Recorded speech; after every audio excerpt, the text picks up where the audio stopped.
नमस्कार। आज हम दो ऐसी मजेदार कहानियों में गोता लगाएंगे जो है तो आज के जमाने की, लेकिन हमें रिश्तों के संघर्ष और उनके असली मूल्यों के बारे में बहुत कुछ सिखाती हैं। चलिए, इस सवाल से शुरू करते हैं। एक परिवार में शांति बनाए रखने की असली कीमत क्या होती है? क्या ये कीमत हमेशा सिर्फ पैसों में ही चुकानी पड़ती है? इन कहानियों में इसका जवाब छिपा है। ये दो कहानियां ऊपर से देखने में तो बिल्कुल अलग हैं, लेकिन दोनों ही आज के परिवारों में कम्युनिकेशन की कमी और बदलते हुए वैल्यूज की एक गहरी सच्चाई को सामने लाती हैं। चलिए पहली कहानी से शुरू करते हैं। तो आज का सफर कुछ ऐसा रहेगा। सबसे पहले हम देखेंगे अदला बदली का संकट और फिर जानेंगे कि कैसे सच बदले पर जीत हासिल करता है। उसके बाद हम महंगे शौक के मामले पर जाएंगे और देखेंगे कि कैसे एक बिल एक सबक बन जाता है। और आखिर में हम समझेंगे कि असल में एक परिवार की असली मुद्रा क्या होती है। हमारी पहली कहानी शुरू होती है एक वट्टा सट्टा शादी से। आप जानते ही होंगे, ये एक तरह की अदला बदली वाली शादी होती है, जहां एक ही परिवार के भाई और बहन की शादी दूसरे परिवार की बहन और भाई से कर दी जाती है। तो इस अरेंजमेंट में घर की बेटी राधिका अपने पति के साथ अमेरिका चली जाती है और दूसरे परिवार से नई बहू शालिनी भारत में इस परिवार के साथ रहने आ जाती है। अब सास नलिनी के मन में बस एक ही उम्मीद थी कि उसकी बेटी परदेश में हमेशा खुश रहे, लेकिन ये उम्मीदें ज्यादा दिन टिक नहीं पाईं। और फिर अमेरिका से एक खबर आती है जिसने सब कुछ बदल दिया।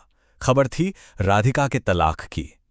बस उम्मीदें टूट गईं और अधूरी जानकारी के आधार पर गलतफहमियों का कह सकते हैं कि एक खतरनाक जाल बुनना शुरू हो गया। अपनी बेटी के दुख में डूबी सांस नलिनी के मुंह से सिर्फ एक ही बात निकलती है, आंख के बदले आंख, बस तभी मेरे कलेजे को ठंडक मिलेगी। देखिए कैसे उनका दुख और गलतफहमी अब अपनी ही मासूम बहू शालिनी के खिलाफ बदले की आग में बदल चुकी थी। लेकिन जैसा कि अक्सर कहानियों में होता है, सच ज्यादा देर तक छिपता नहीं है। अब कहानी में एक ऐसा मोड़ आने वाला था जहां सच बदले की भावना पर पूरी तरह हावी हो जाता है। सवाल तो वही था, तलाक की असली वजह थी क्या? क्या सच में वही हुआ था जो यहां भारत में परिवार मानकर बैठा था? और सच सामने आता है खुद राधिका के शब्दों में। वो बताती है, हाँ हमारा तलाक हो रहा है, लेकिन हम आपसी सहमति से अलग हो रहे हैं। मैं उसे आज़ाद करना चाहती थी ताकि वो अपनी ज़िंदगी में आगे बढ़ सके और खुद को भी इस झूठे रिश्ते से बाहर निकाल सकूं। तो ये कोई धोखा नहीं था, बल्कि एक आपसी समझदारी का फैसला था। इस एक सच्चाई के सामने आते ही बदले का पूरा प्लान ढह गया। शालिनी के साथ जो कुछ भी बुरा बर्ताव हुआ, उसकी नींव एक बहुत बड़ी गलतफहमी पर टिकी थी। अब परिवार के सामने अपनी ही गलतियों का सामना करने की बारी थी। तो पहली कहानी ने हमें कम्युनिकेशन यानी सीधी बातचीत की कीमत समझाई। अब हमारी दूसरी कहानी एक अलग तरह की कीमत पर रोशनी डालती है, वो कीमत जो हम अपनी लाइफस्टाइल और शौक के लिए चुकाते हैं।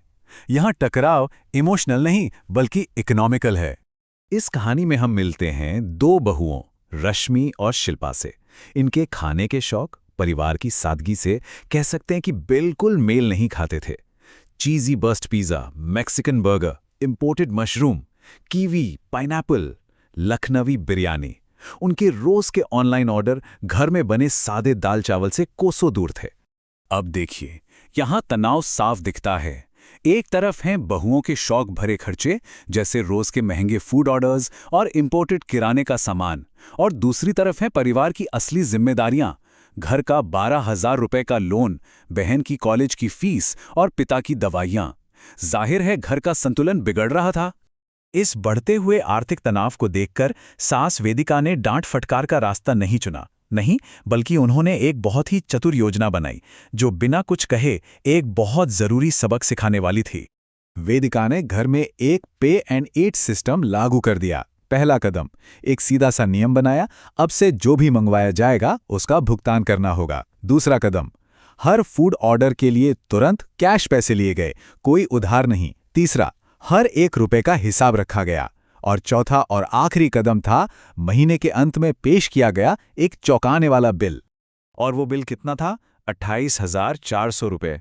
सोचिए, ये रकम दोनों बहुओं ने सिर्फ 1 महीने में अपने खाने पीने पर खर्च कर डाली थी। जरा इस आंकड़े पर गौर कीजिए। ये 28,400 रुपए की रकम और भी ज्यादा चौंकाती है जब पता चलता है कि ये घर के एक बेटे की महीने भर की पूरी तनख्वाह यानी 35,000 रुपए के लगभग बराबर थी। मतलब सिर्फ 2 लोगों के खाने के शौक ने पूरे घर के बजट को पटरी से उतार दिया था। तो ये 2 अलग-अलग परिवार, 2 अलग-अलग संकट हमें सिखाते क्या हैं? चलिए इन दोनों कहानियों के सबक को एक साथ जोड़कर देखते हैं और समझते हैं कि एक परिवार की असली मुद्रा यानी असली दौलत क्या होती है। लेकिन कहानी का असली ट्विस्ट तो अब आया। वेदिका ने बताया कि उसने वो 28,400 रुपए खर्च नहीं किए बल्कि बचाकर रखे थे और उन्हीं पैसों से उसने परिवार के सारी जरूरी बिल चुका दिए। उसका मकसद सजा देना था ही नहीं बल्कि एक सबक सिखाना था। और कमाल देखिए, उसने उनकी ही फिजूल खर्ची से परिवार को एक आर्थिक संकट से बचा लिया। जब हम इन दोनों कहानियों को साथ रखकर देखते हैं तो एक पैटर्न बिल्कुल साफ नजर आता है। पहली कहानी में असल समस्या थी गलत फहमी, जिस पर बदले से रिएक्ट किया गया, जबकि सही समाधान सीधी बातचीत में था। दूसरी कहानी में समस्या थी आर्थिक दूरी, जिस पर फिजूल खर्ची से रिएक्ट किया गया, और यहां सही समाधान पारदर्शिता और आपसी समझ में छिपा था। दोनों ही मामलों में हल टकराव में नहीं बल्कि संवाद और समझदारी में था। और ये सब हमें इस आखिरी सवाल पर लाकर छोड़ता है कि किसी भी परिवार की असली नींव क्या है, पैसा या आपसी समझ। ये कहानियां इशारा करती हैं कि हाँ, पैसा जरूरी हो सकता है, लेकिन जो चीज एक परिवार को सच में जोड़कर रखती है वो है आपसी समझ।